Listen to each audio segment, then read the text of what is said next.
Thanks for tuning in to another TellyCast. Before this week's show, I wanted to remind you to sign up for our free weekly newsletter, TellyCast Plus. It features interesting TV industry news stories from a different angle and exclusive content, such as Opinion and The Secret Producer, our anonymous TV exec reporting from the front line of TV production. Plus, we're bumping up the goodies with more free downloads of TV industry reports, discounts, and exclusive access to some live TellyCast events we're planning for the months ahead. And you'll only get access to those if you're on our mailing list. And don't worry, we don't like spam either, so we won't do anything weird with your data like sell it to advertisers or anything. Just sign up at our website by searching TellyCast on Google or visiting telecast-podcast.com. Thanks a lot. TellyCast, the TV industry news review.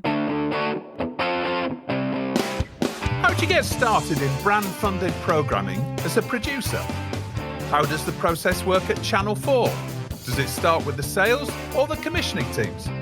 And how do you deal with the politics and additional layers of complexity once you have brands and multiple agencies involved in production?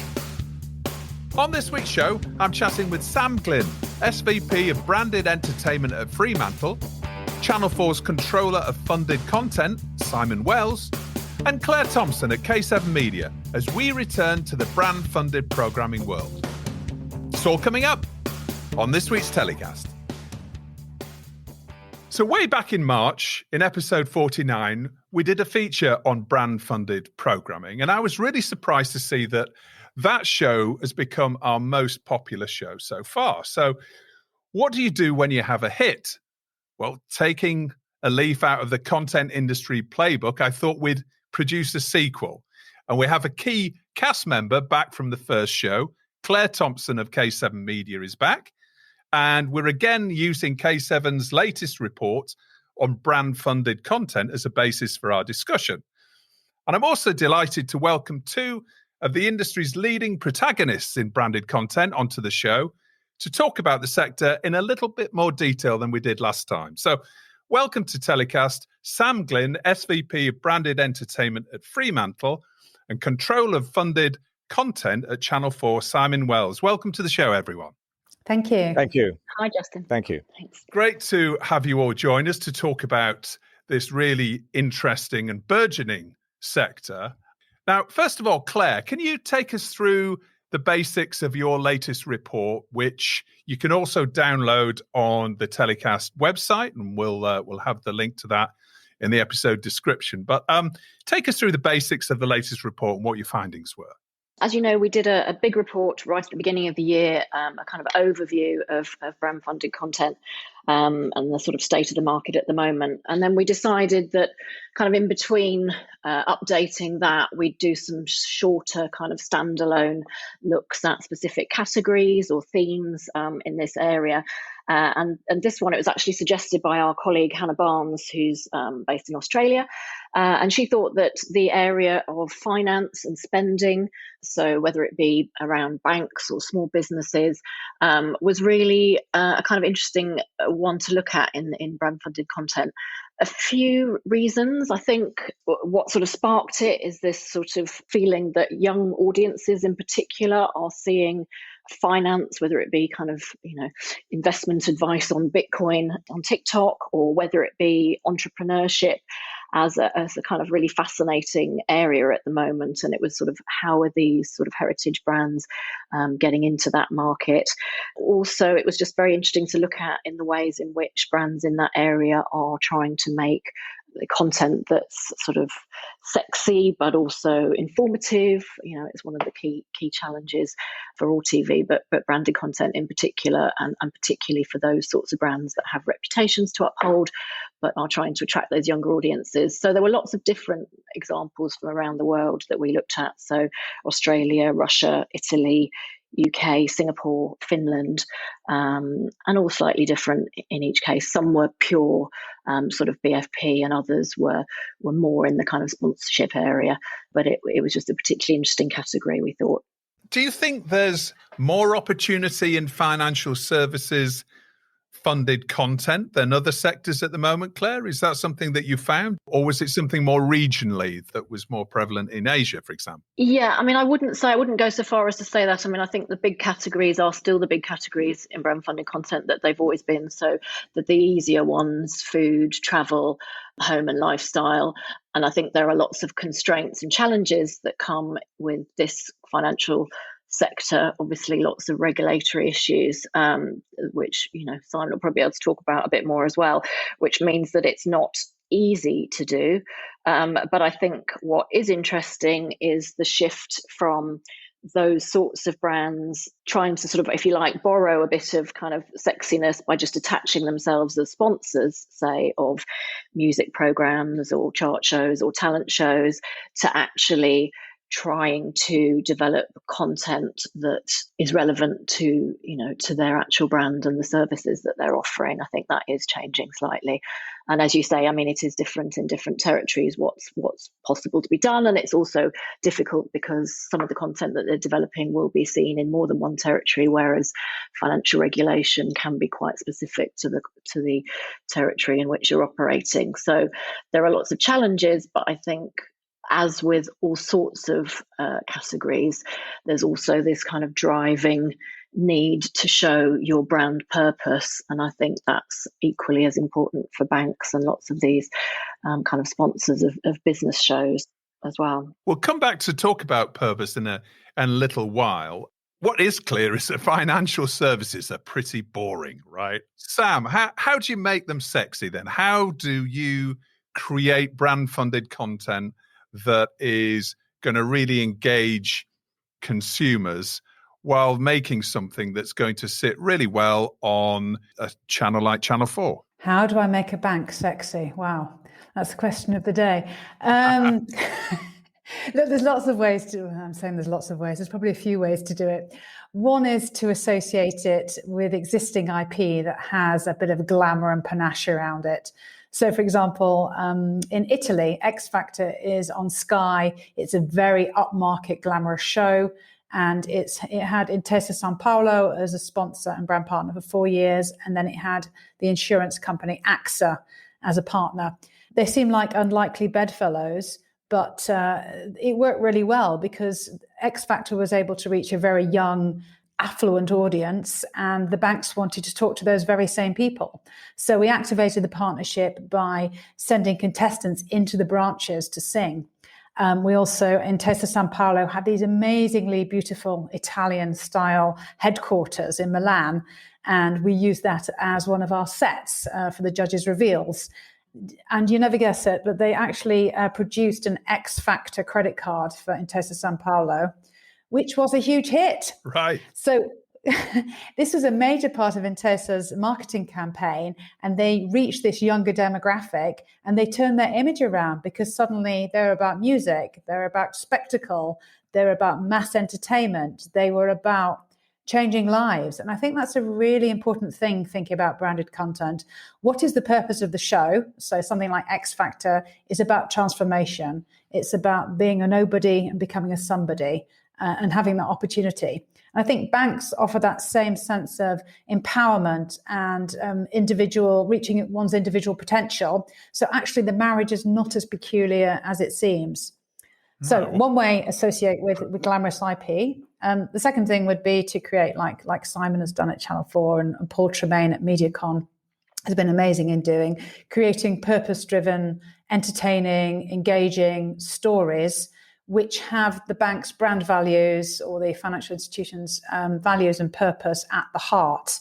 It doesn't mean it has to be dry because it's all to do with the characters that are involved in the show, the hosts, the stories that are told. And these can be moving, witty, and basically galvanize audiences to think differently about banking institutions. However, my very, very favorite of all my bank branded content projects ever, and I don't know if you've seen it, is it's called Beyond Money. And it was funded by Santander. And it's a Spanish short film. I think it's about 17 minutes long. And it's a kind of Pedro Almodovar type sci-fi Black Mirror-esque short film about a woman who exchanges her experiences for money. So she'll go into this sci-fi type environment, plug a headset on, and she will sell her first kiss, or she'll sell her wedding day, and in return, she'll be given cash. And of course, she's left completely bereft and emotionally messed up. And the moral of the tale is actually, you should be thinking about experiences instead of just saving your money and getting rewards. One of Santander's programs was to give loyal customers experiences for banking with them. So that tied in beautifully. They did a fantastic activation. They had a red carpet premiere. There were posters in every single bank. They had the glamour of famous Spanish actors and directors.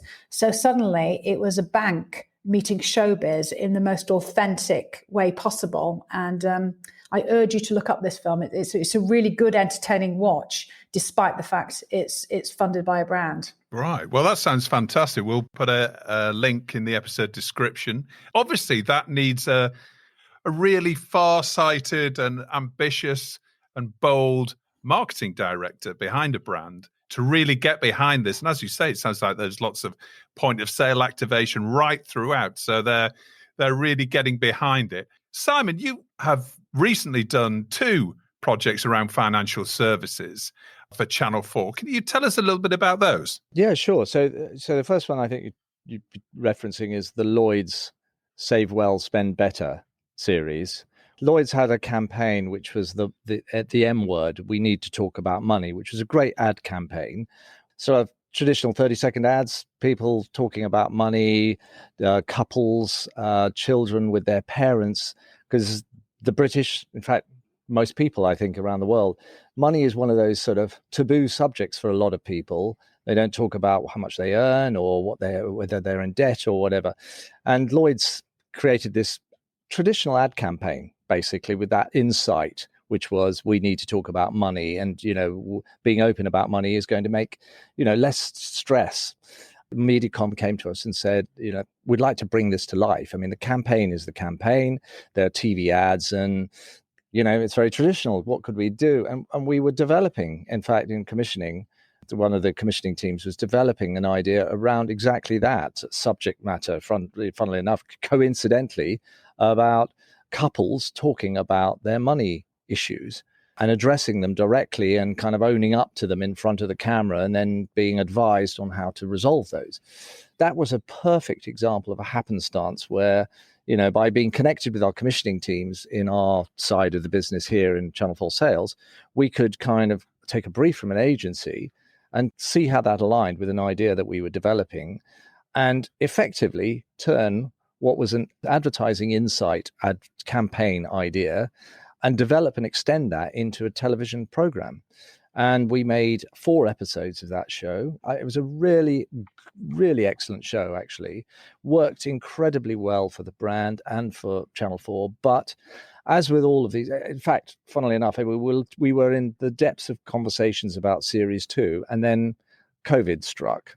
So we were sort of at the turn of last year, we were beginning conversations about Series 2 for the summer of 2020, and then COVID struck. And that kind of conversation then, their strategy, as is often the way working with branded content, one party or the other, the broadcaster or the platform where you're working in a partnership, as we do with brands, takes a different direction. And Lloyd's then obviously kind of reconsidered all their marketing comms, and we need to talk about money wasn't the subject matter. The subject matter then became, how do we manage in a pandemic? How do we kind of reconfigure our finances and our businesses? Which then takes us to another brief from Mediacom, funnily enough, which was the brief for Dell, a company providing computers for businesses, for small businesses particularly, so young and small entrepreneurs. And they said, what would you do in the business and small business space? Business programs. There've been quite a few on TV. We know the Dragon's Dens of this world and shows like that. And we, at that time, were then looking, coincidentally, and being joined up with commissioning. We raised this kind of opportunity discussion with Dell, with commissioning, and they said, well, we've got a great show we're looking at called The Profit, which is an NBC format from the States. And we're looking at a UK version of it. And luckily, we went, well, there's a fantastic opportunity here. Dell are looking to engage, to inspire young, small SMEs and help them through the difficulties of the pandemic and what they should be doing and how they should reconfigure their businesses. And that led to us working with Dell and Mediacom again, coincidentally, on The Profit, which became a show called The Moneymaker with Eric Collins, who is this incredible talent. He's a business investor from the States, and he fronted the show, and we reconfigured it ever so slightly from the American format to the UK format, and it ran in April of this year as again another 4-ep series, and did incredibly well. I mean, audience-wise, slightly disappointing, but new shows always are.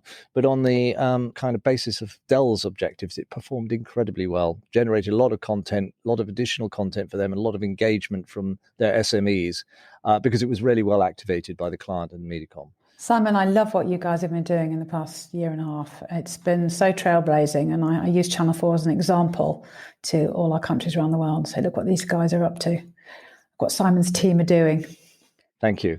It has been a tough old road, but in the last 3 years, particularly with, the new director of programs and our kind of people like Emma Hardy here, who's sort of manager, looks after all commissioning teams. The commissioning teams have really stepped up into this place to really understand that actually working with brands isn't such a bad thing. The old school ways were, oh my God, it's toxic. We can't. It's dirty.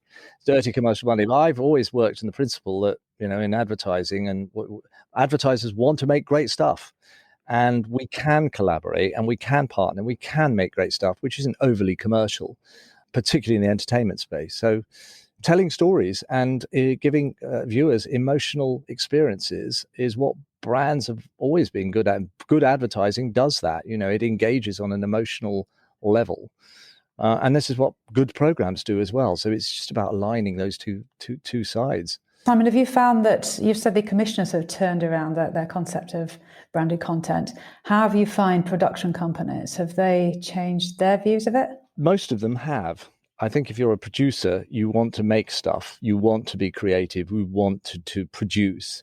I'm a bit of a history nut, and I always look back and go, well, what happened in the past? How can we look at that now and think, is it the same or is it different? Now, obviously, technology's changed, platforms have changed, but fundamentally, people's enjoyment of storytelling or being entertained or being amused hasn't changed. And if you think about the great ads of the 80s and 90s, 70s, 80s and 90s, and the talent that made those, like Ridley Scott and Alan Parker and Jonathan Glazer, all these great directors who came from the world of advertising, were making pieces of craft that entertained people in the commercial breaks. Producers now have the same opportunity. The money's coming from somewhere else, but the objectives are the same. Emotionally engage with an audience, tell them a story, make them feel something, take them on highs and lows, entertain, and make the brand the purveyor of that content, and make the connection between the two clever but not overt. Make it subtle and relevant, but don't cram it down people's throats. And I think that's not changed. I think it's just we're in a new world now with great technology, with long form content everywhere. And brands have a place to play in that. Bravo.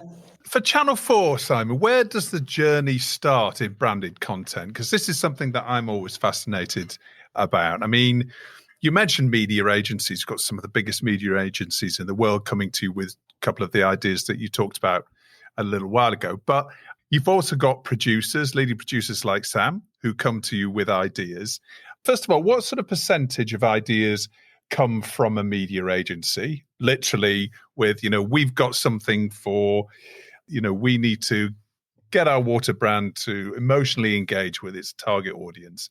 Do they come to you with a brief as open as that, and you say, okay, we're going to come back to you with a concept? or is it more often that Sam, for example, will come to you with a worked up idea with a brand already attached? And now it's a case of, we like the idea. Now let's talk about slots. How does this work? Because there are many different people involved, and this can come from very different directions, and it could cause issues, I guess, on the negative side. Some of those could cause more issues than others. So where does the journey start for Channel 4 in branded content? It starts in all of those places, and each one is different. Like any creativity kind of can come from anywhere. I always say a great idea can come from anywhere. It just has to be spotted, nurtured, developed, and executed brilliantly.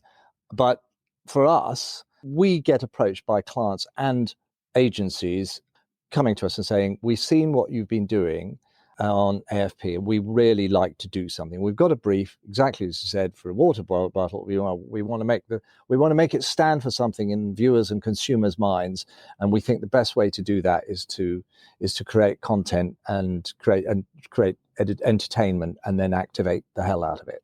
So if that happens, we will take that brief internally into Channel 4, and in our new processes, which have been running for about three or so years, as I say, we would then share it across all the commissioning departments and scheduling in a weekly routine, and go, to all those representatives from commissioning and from scheduling, is there something that would an idea that you've been looking at, you've had pitched to you in the last 6 months or so that might answer this particular brief? And if there is, brilliant, and that's happened on the two examples that I talked to you earlier. That's how those came about.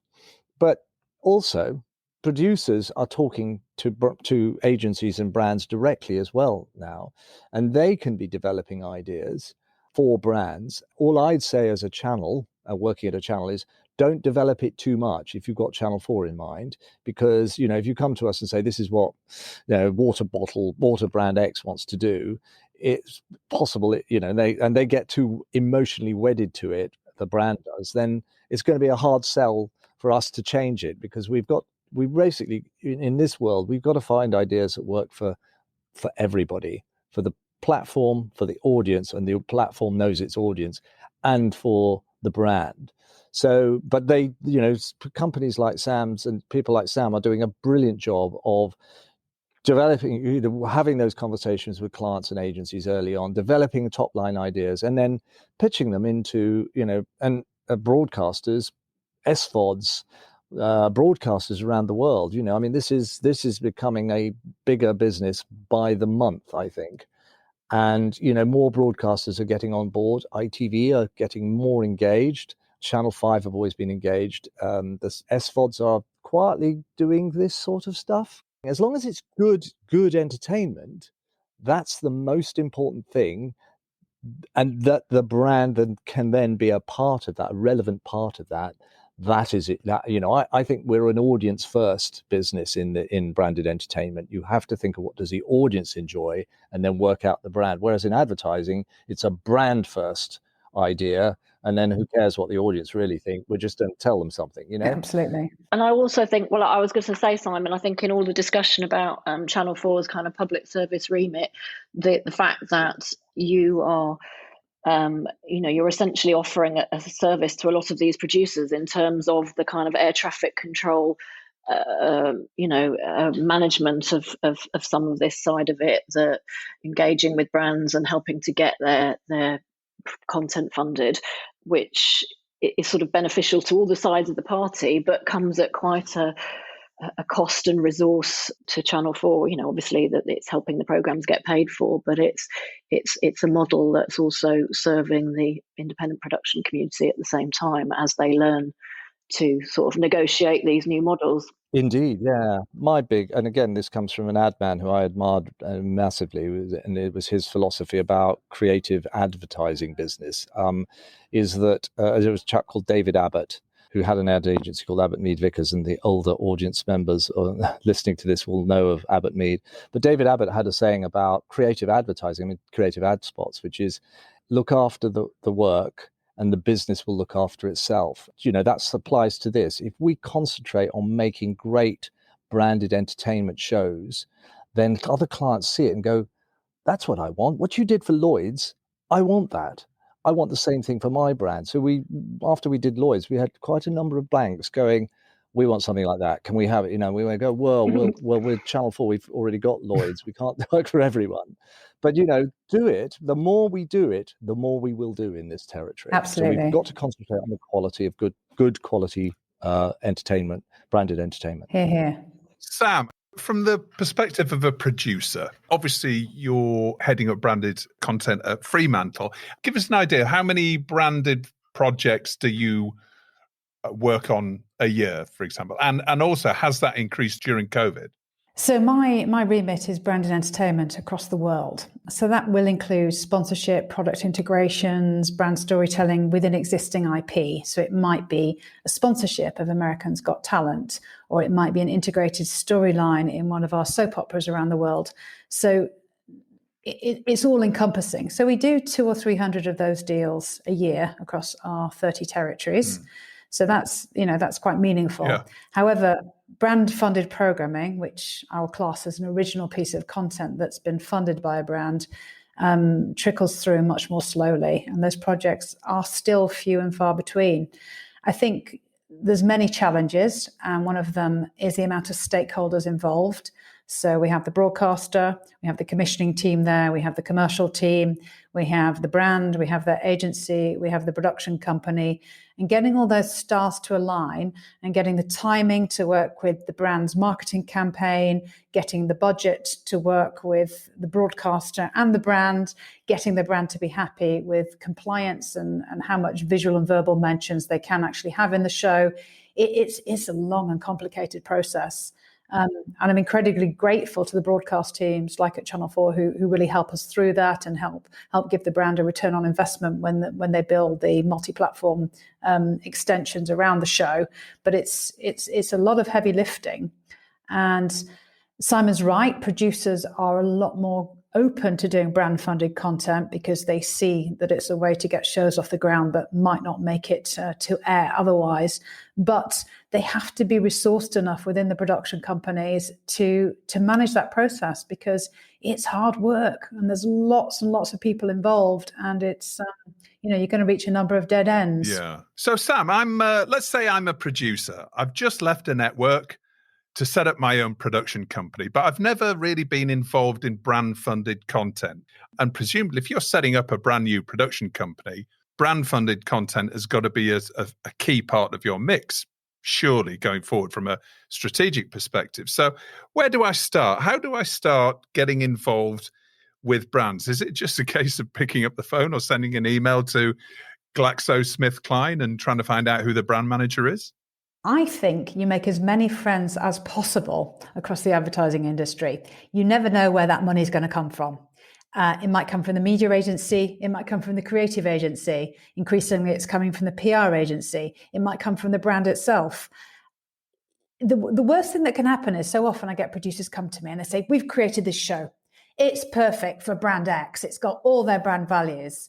And I'll go, that's great, you're absolutely right. But unless brand X has decided that for 2021, they're going to spend some money on content, they're not going to care. So it has to be getting all the stars to align and making sure that, the people you're talking to actually have budget. So the way I like to work is, well, two ways. One is you can have an existing idea or a format that's kind of half-baked. A brand will come to you, and as Fremantle, we had a huge database of creative ideas from around the world, and they'll say, we want to be about purpose, we want to be about the environment, we want to be fun, and I can literally type those words into our database and come up with some pre-existing paper formats or existing shows. And then we can work with the brand and tweak it so it really comes to life for that brand. Another way to do it, as Simon mentioned, is to start from scratch. And the brand will come to us with a brief and say, I want to tell a story on television with content. Often talent will be key to this. And they'll say, we know you work with Kevin MacLeod or you work with Simon Cowell. We want that person as part of our story. And then we'll shape a piece of content around their brand values, their marketing needs. So it's very, very precisely what they want. Once we start working on this, we'll have a very soft conversation with Channel 4, perhaps with the commissioners, with the scheduling team. This is an idea we're looking at. What do you reckon? Get some feedback. And then by the time we get a little bit further down the line, we know that Channel 4 are wanting that show, because if the broadcaster are not wanting to commission that show, there's no point in anyone going to all that effort. When we get to a certain point when the initial idea has been signed off, then I'll say to the brand, you now need to invest a little bit in development. It's about putting some skin in the game and knowing you really are emotionally and financially committed to this project. We'll work up an idea together, and then it'll go to the commissioner. And at that point, we send a big red flag to our brands and agencies to say, it's no longer in your control. This is now a TV production. We're serving our audiences. We're giving them what they want. The final sign-off will be by the broadcaster commissioner. So we're all going to have to trust each other now and get on with the job. And I think if you've done the right prep work and you've got to a place where there is an element of trust and understanding and absolute clarity and transparency about the roles and responsibilities of all the stakeholders in the process, then it will go as smoothly as possible, with caveats. That's really interesting because, for example, an over-enthusiastic brand manager with a freshly minted MBA will feel quite uncomfortable at that point, right? I mean, they are, as you say, the fact of, it's no longer within their control. Advertising, you know what you're getting, and that's it. And then it goes on screen. As you say, when it becomes a TV production, it becomes this sort of nebulous thing that they can no longer fully control. I mean, but that's the beauty of it. It becomes entertainment. It's not an ad anymore. Yeah. It's something that people are going to seek out independently to watch and enjoy. There's the magic. I completely agree with all of that. I mean, Sam's absolutely nailed the whole process from beginning to end. Completely agree with. Yeah, and what you say is true, Justin. You get a client who's used to managing every single frame of their piece of branded content, which is very different to branded entertainment or brand funded programming, and they can go, tut there, I don't like that, I don't like the voiceover. And I've done a lot of these in the past as a producer, and you kind of go along with that. But when they're doing a program with us, it's very difficult for some of them, because they have to let go, and you go, no, you don't, let us. We are the experts. We make hundreds of hours of programming every month. We know, and the producer knows what they're doing. So you have to let go and let us. And it can become very tense and very difficult. But there's the value of a really good agency who can manage that process, who understand branded entertainment, and they know how to manage their client. But what's also interesting is, obviously in different brand categories, it's even more pronounced. So, I mean, lots of people that we talked to, did identify that in the kind of banking and finance area, not only is everyone incredibly kind of paranoid about the reputation of their brand, but they're also, their kind of processes and models for doing things are very different to the way things are done in television. They might be much slower, they might be, much more documented at every stage. And so, there's lots of kind of conflicts to be resolved there in terms of different ways that people work. In my mind, I just had the idea of one of those very long American boulevards in LA where there's so many traffic lights and you're inching along from one end to the other. Whereas, in normal commissioning and normal production, the commissioner likes it or not, and then it gets made. Yeah, but the journey's half of the joy, isn't it? Yes, yeah. Well, actually, let's talk about the politics of it. Now, I'm going out on a limb here, and I'm guessing there are more politics involved in brand-funded programming than a normal TV show, due to advertising agencies, media agencies, PR agencies, channel heads, commissioners, schedulers, producers. There's a lot of people with skin in the game here, and presumably a lot of creative people, a lot of very commercially minded people.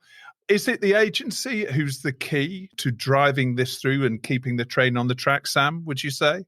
Not always, but agencies are really valuable and they bring different skill set. What I love about working with agencies is their insight into audiences, their insight into the brand and purposes, and their strategic understanding of cultural movements, which we as TV producers don't have. We just go, oh, that one was really good for career, we'll have one of those.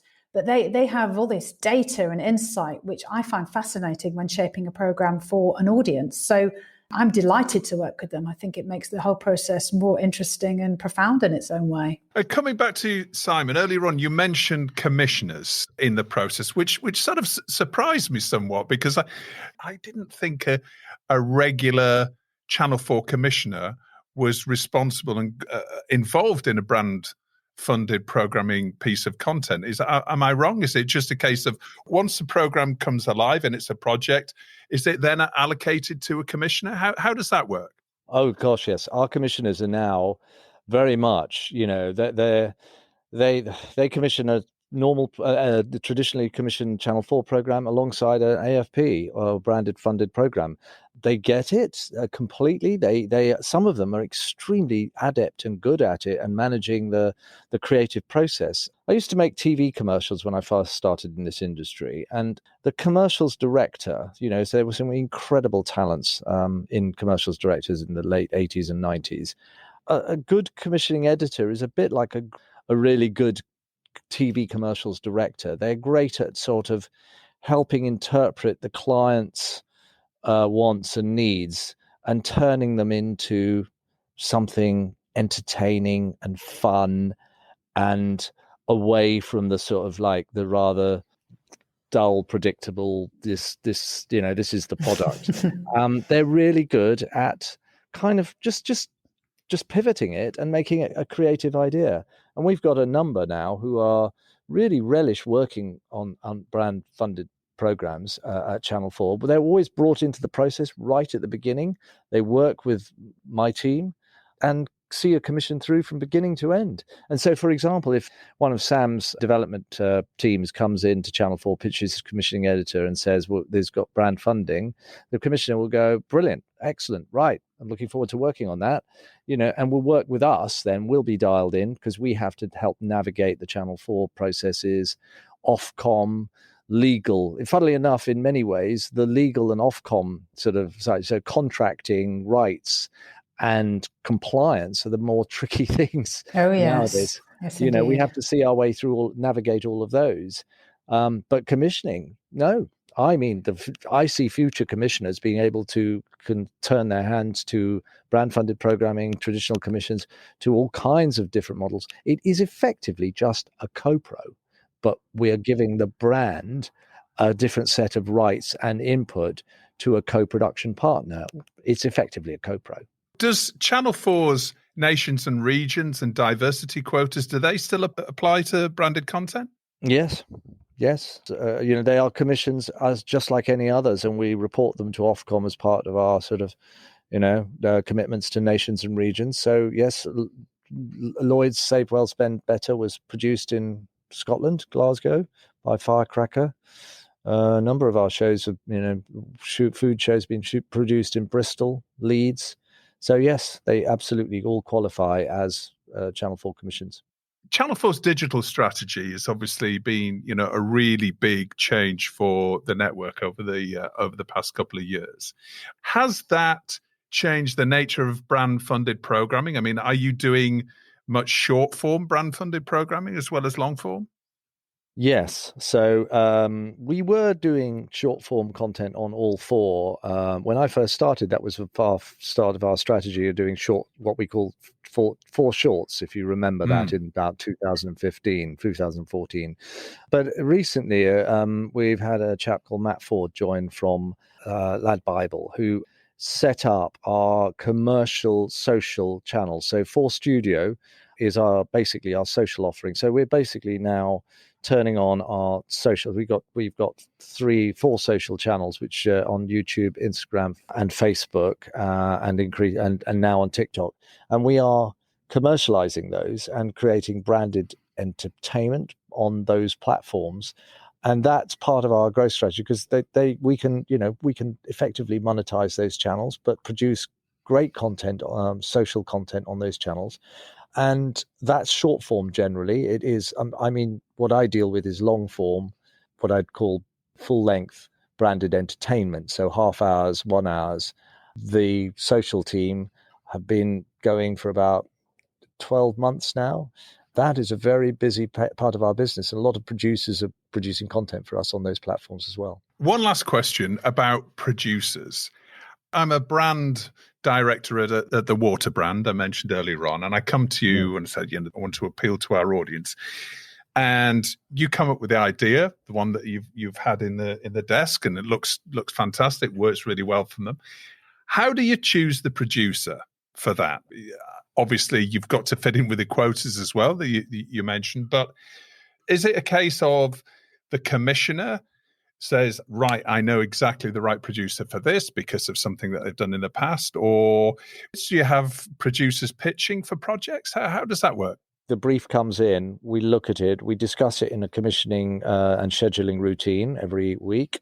It's discussed. If somebody says, I've got something and it's from X production company, I've been looking at it, or I saw it 2 months ago and we quite liked it, but we weren't at the time, we didn't have the budgets for it, but that could be the perfect answer. So there is already a producer with an idea. And that's happened on those two examples. I quoted you on Dell and the Moneymaker and Lloyd's. Those were sort of had come in with production companies who had pitched them to us for traditional commissions.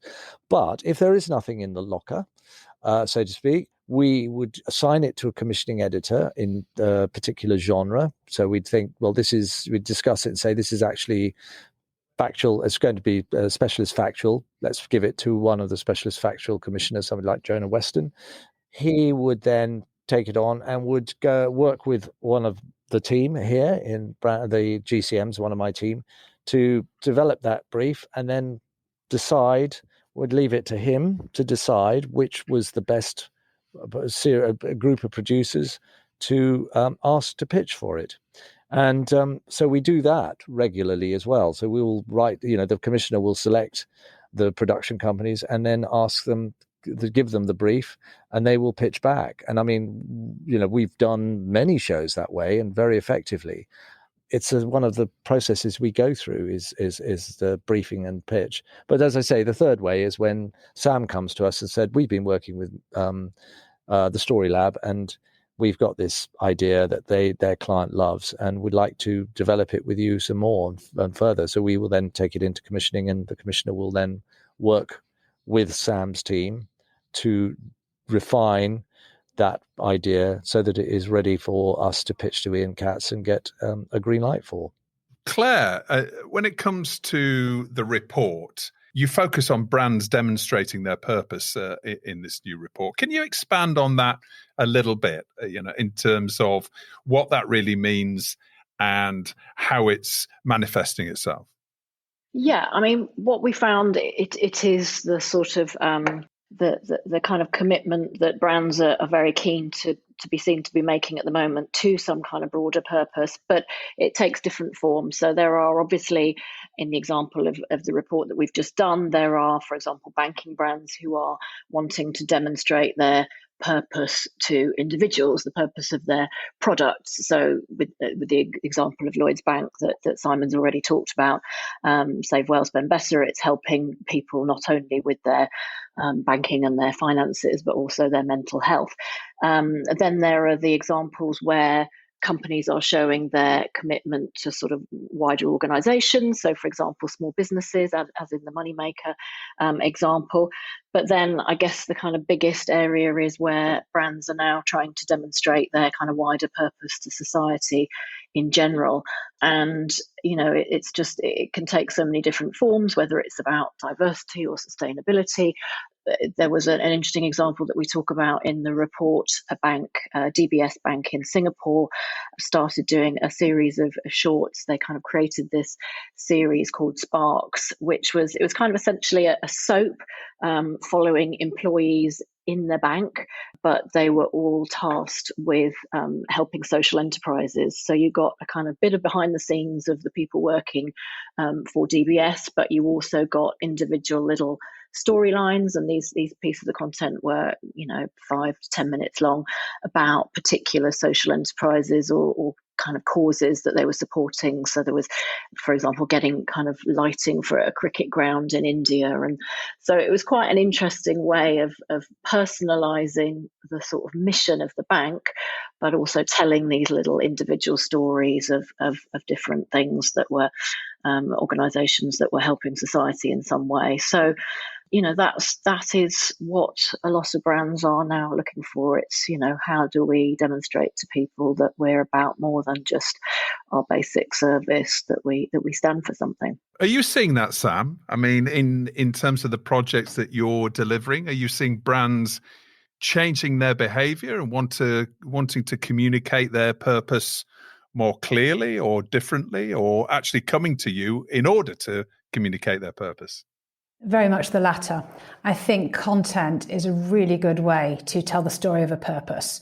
It's very difficult to do it in a 30-second spot or in a print ad, but when you can really bring that purpose to life and give it meaning, a documentary or a factual entertainment show does that beautifully. Do you think the pandemic has changed that? We have seen a number of different brands just change their communication strategy, I think, as a way of pivoting or just essentially changing their focus. Have you been inundated with a whole load of new projects since COVID hit? I'd say not inundated with new projects, but I'd say that every project we do get in as a brief does have a purpose around it. I think that, as I say, they value the role of content, but you're seeing things like, was it Corona who did the Being Human series, which is fantastic. It's a Spanish and Brazilian language, it's a set of short films, but it was all about people expressing their freedom, going back to the environment, leaving the city, becoming a diver or an eco-warrior, but had the beer brand behind it. So you're getting unexpected brands who are finding that way of expressing sustainability or diversity, and they're using content to do that. And I think that's a really exciting partnership between brands and content makers. To wrap up our brand-funded programming special, instead of stories of the week and get in the bin, this week I wanted to ask you all, which is your favourite piece of branded programming or brand-funded programming? First of all, those that are not produced or aired by yourselves. Simon, what's the favourite piece of programming that you've seen that's been produced and aired elsewhere? I'm going to talk about two ITV shows, actually, because the first one is one that hasn't aired yet, but I'm so excited about because it shows that ITV are now getting in on the act on this. Because I think Channel 4 has been doing a lot of this, and a lot of clients were coming to us and going, I want to do something. I go, no, go and talk to ITV, go and talk to Channel 5. We need others to be doing this because this is a thing, and if we just do it all, it's. So ITV are now doing a M&S show called Cooking with the Stars. I've just been seeing the lineup for some of the talent for that. Some great talent. I mean, some really big names. So you're thinking, gosh, this is a big thing. I think it's being made by South Shore, isn't it? And I'm really impressed by that because it's a big show. And the other ITV show I'd say was what Sam did with Supermarket Sweep, actually. Thank you, Simon. Again, just a game show, because I think game shows do have more of an opportunity with brands. We haven't done any at Channel 4. We've done a lot of factual, specialist factual, and some entertainment shows, but not game shows yet. Well, it's interesting in the States because Pepsi recently did the game show. I can't think of its name. Claire, you'll know. Cherry's Wild. That's right. And that was a brand funded game show. We've got the catalogue for Family Feud, Price is Right, Let's Make a Deal, Card Sharks. And we work with brands as partners, but I would love a brand to come along and, really supersize like Tesco did with Supermarket Sweep, because they're such a fantastic vehicle for audiences and they're so popular and they're long running, they're cost effective, they're great. And I thought just tying in the kind of purpose thing with the game shows thing, the fact that College Bowl, which is a bit like University Challenge, is coming back to NBC with Capital One, the bank behind it, but they're giving away funded scholarships for the winners as part of that. So again, it's kind of, it's a fun, sexy game show with a brand behind it, but with a little bit of purpose in there as well. Simon, how about the piece of content that you've produced during your time in Channel 4, because you're going to be moving on, aren't you, as well? That's a bit of an exclusive that we have. You're going to be moving on from your role fairly soon. I am, yes. I'm going to be leaving in a month or so's time. I want to get closer, really much closer to the production and creative development process with clients on this. I really enjoy that. And it's been great at Channel 4, but I'm a bit removed from it. And I want to get really close in on particular projects. the thing I most enjoy, I'm most proud of at Channel 4 was probably, lots of them. They are, pretty much everything we've done, we've been really proud of in different ways, because each one is, a labor of love at times. Of course. But I think All Star Driving School was a turning point. It was about 3.5 years ago. We did that. We got a brief from the agency, the 7 Stars, a really great agency, actually, a small independent agency. Suzuki was their client. Suzuki had been working with ITV on the Ant Deck ideas and went, we really get what content, what brand entertainment is, because we were working on Ant Deck. We don't want to meddle. We want you, Channel 4, to go and come up with an idea for us that would work as a great entertainment show. We want to appeal to a younger audience that we've been appealing to. So we issued a brief. The commissioning editor here, Johnny Rothery and Dominic Bird at the time, 5 indies, and an idea came back that just sort of went, wow, it ticks all the boxes. We know it'll work. They'll love it. And that was All Star Driving School. Now, the great thing about All Star Driving School is not only did we do 2 series of it, and then Suzuki's now become a really loyal client to Channel 4 because we kind of innovate and we're prepared to push boundaries. But that series is now running in, I think that format is running in about 6 different territories around the world. I love that. With different car manufacturers funding it in different markets. And, there's a Mexican version, there's a Polish version, there's a, Claire will probably know more than me, but it's running a lot of markets. So it's and it was a turning point for us. And that is the real holy grail, ones that can travel. Yeah, agreed. Scalable. What about you, Sam? What about your favourite piece of brand-funded programming that you haven't produced, and then one that you have? So, being very topical, we weren't on the Croisette last week, dunking rosé and behaving atrociously, but we did get to watch the winners for Cannes Lions Entertainment Awards. There were 2 Grand Prix winners this year, and I'd seen one of them before and have loved it the moment I saw it. It's called Swipe Night, and it's from Tinder. And it's basically choose your own adventure for Tinder subscribers. So I think it was a Sunday evening, and you could log on and you were given a drama where you could choose your own outcomes for every scene and create your own story. And that actually aligned you to potential dates because they too had made the same choices, or they too liked the choices you'd made. So they'd use storytelling and entertainment to make an app into an entertainment platform, which I think is the way forward for all of these tech apps. And they'd also brought people together during lockdown to share a story and find common ground in a way. When you couldn't go out on a date, you had a new way to communicate. I thought it was absolutely brilliant. And all you had to do was swipe to go on to the next scene, which was completely intuitive to the way that people use Tinder.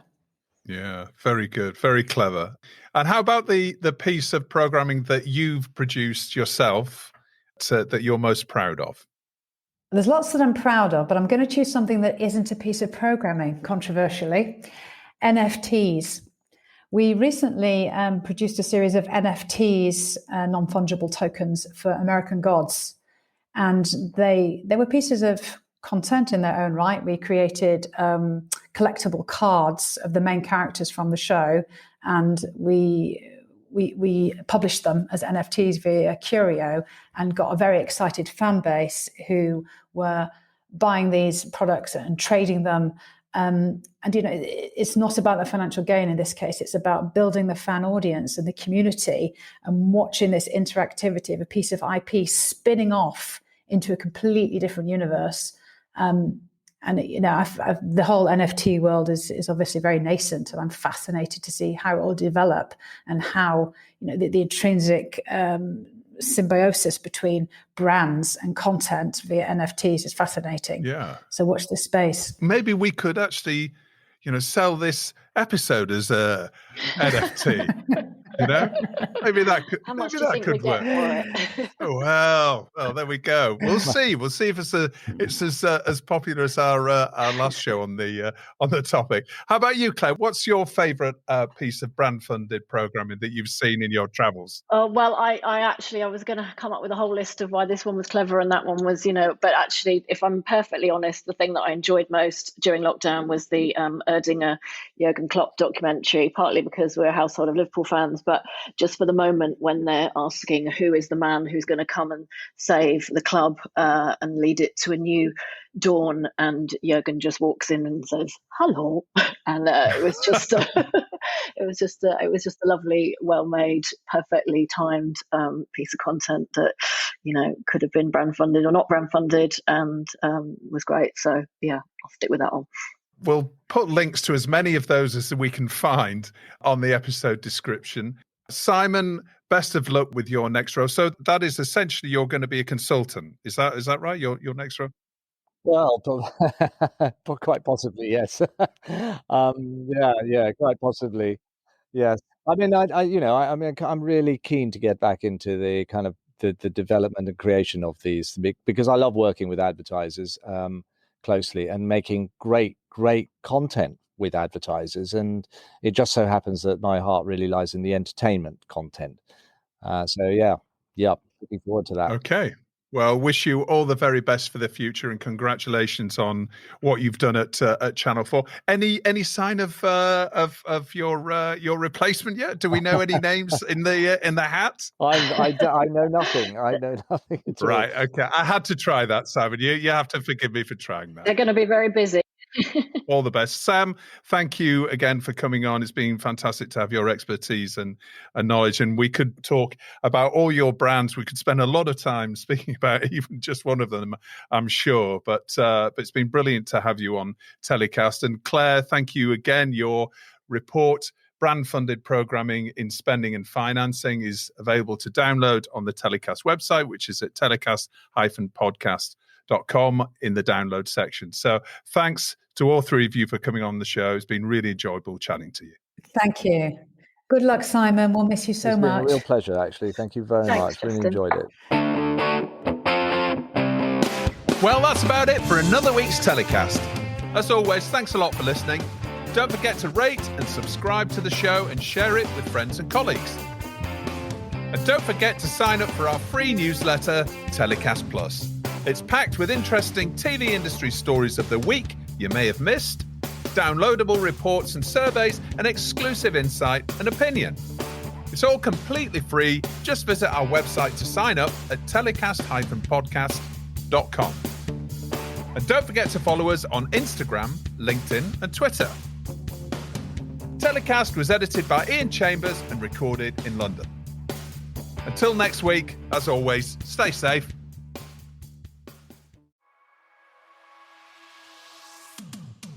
Thanks for listening to another TellyCast. A quick reminder to sign up for our free weekly newsletter, TellyCast Plus. It features interesting TV news stories from a different angle and exclusive content, such as Opinion and The Secret Producer, our anonymous TV exec reporting from the front line of TV production.